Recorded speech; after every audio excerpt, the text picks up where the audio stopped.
சுகத்தை தரமாட்டே உன் கூந்தல் பூக்கள் விழவே விடமாட்டே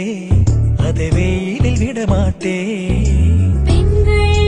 வாசம் என்னை தவிர இனி வீசக்கூடாது அன்னை தெரசா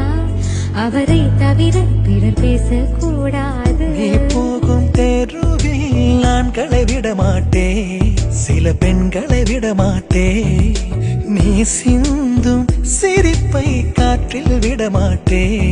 அதை கவர்வேன் தரமாட்டே புடவை கடையில்